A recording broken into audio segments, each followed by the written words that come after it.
নমস্কার, দি গ্রেসফুল মাইন্ডসে আপনাদের সকলকে স্বাগত। আমাদের আজকের নিবেদন ভন্ডুল মামার ভুল স্বপ্ন। গল্পটি লিখেছেন গৌরাঙ্গ ভৌমিক। গল্প পাঠে আমি স্বপ্না চ্যাটার্জি ও আমার কন্যা সুলগ্না চ্যাটার্জি। শুরু করছি আমাদের আজকের পরিবেশন ভন্ডুল মামার ভুল স্বপ্ন। অনেক দিন ভন্ডুল মামার সঙ্গে দেখা নেই, মানে তিনি নিরুদ্দেশ হয়ে গিয়েছেন। আমরা হই হই ক্লাবের সদস্যরা এজন্য রীতিমতো চিন্তিত। তাকে বাদ দিয়ে ক্লাবের সান্ধ্য আসর জমে না। সাধারণত তিনি আমাদের শোনাতেন ভুল স্বপ্নের গল্প। সত্যি হোক মিথ্যে হোক, সেগুলো ছিল বেশ মজার, কোনোটা রোমাঞ্চকর, গা শিউরে ওঠার মতো। মনে পড়ছে প্রথম দিন তিনি আমাদের ক্লাবে এসেছিলেন, একটা কালো জোব্বা গায়ে জড়িয়ে, সঙ্গে বিদঘুটে চেহারার একটা পকেট মার। তাকে দেখেই আমরা অবাক হয়ে বললুম, এ কি মামা, এ কাকে নিয়ে এলেন? ওকে ছেড়ে দিন আমাদের হাতে, মেরে তক্তা বানিয়ে দিই। ভন্ডুল মামা হেসে বললেন, না না, ওকে মারার দরকার নেই, এখন ওর পরীক্ষা হবে। এখন আমি স্বীকার করছি ও আমার পকেট মারেনি, বরং আমি ওর পকেট সাফ করেছি। ওকে বলতে হবে ওর পকেটে কত টাকা ছিল। লোকটা ভন্ডুল মামার পা জড়িয়ে ধরে বলল, আমাকে ছেড়ে দিন স্যার, আর কখনো কারো পকেট মারবো না। বলেই এক ফাঁকে আমাদের সকলকে ফাঁকি দিয়ে ছুটে পালিয়ে গেল। আমরা বললুম, কি ব্যাপার মামা, পকেট মারলেন আপনি, আর সে কিনা পালিয়ে গেল? ভন্ডুল মামা তখনই রহস্যটা ভাঙলেন। সেদিন দুপুরে বারান্দায় বসে বসে তিনি ঝিমুচ্ছিলেন, এবং ঝিমুতে ঝিমুতে দুই চোখে তার নেমে এলো স্বপ্নের ঘোর। যখন তখন স্বপ্ন দেখার কৌশল তিনি জানেন। স্বপ্নের ঘোরে তিনি দেখলেন তিনি চলে এসেছেন পকেট মারদের রাজত্বে। সেখানে প্রত্যেকেই প্রত্যেকের পকেট মারছে। ছেলে তার বাবার পকেট কাটছে, ভাই কেটে দিচ্ছে বোনের ভ্যানিটি ব্যাগ, মেয়ে তার মায়ের লক্ষ্মীর ঝাঁপি থেকে টাকা সরাচ্ছে, বন্ধুর পকেট তো বন্ধু কাটছেই।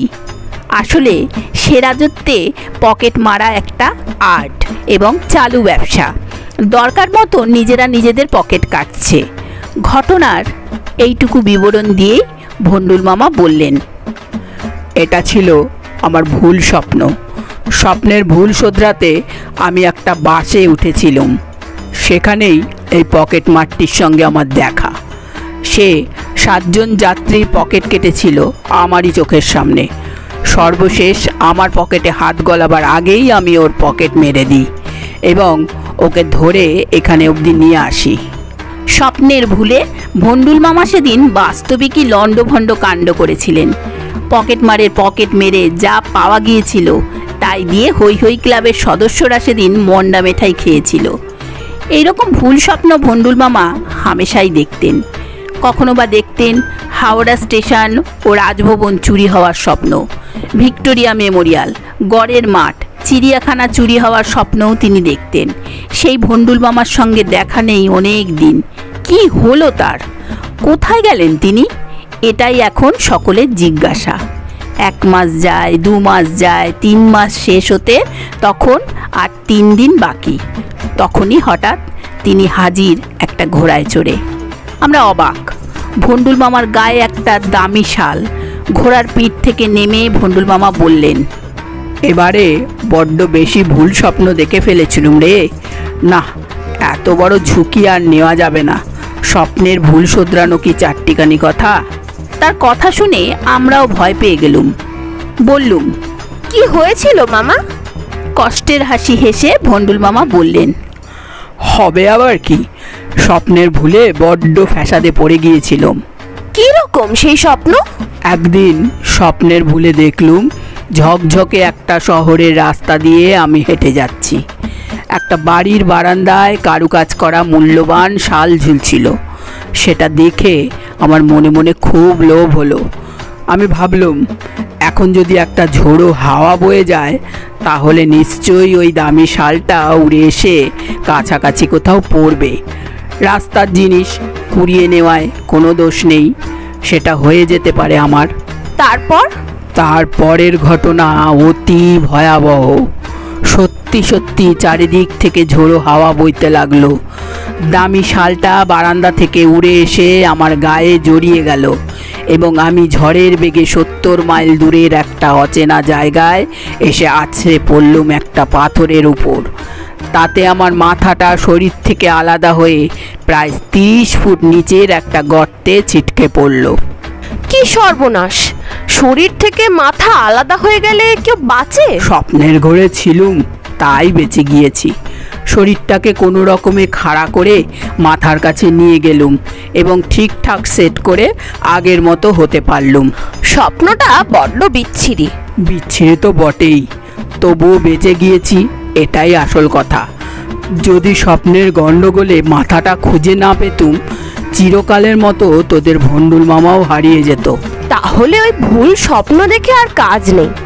তোমার এই টকবকে ঘোড়াটাও কি ওই ভুল স্বপ্নে কুড়িয়ে পাওয়া? এটা কিন্তু পাগলা ঘোড়া।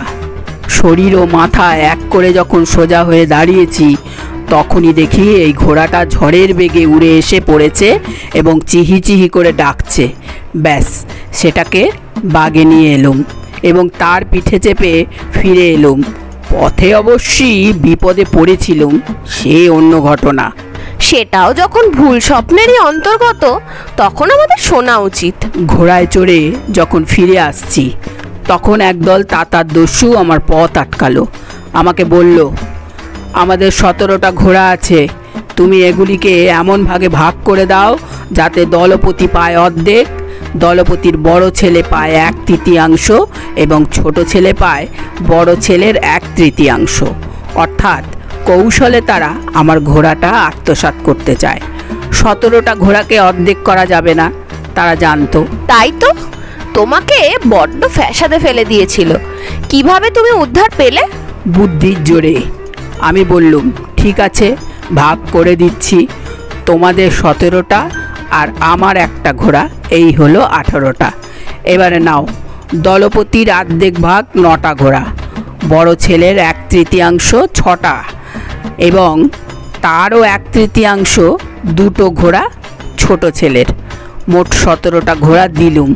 এবার আমি ফিরে যাচ্ছি আমার ঘোড়া নিয়ে, বলেই আমি ঘোড়া ছুটিয়ে দিলুম।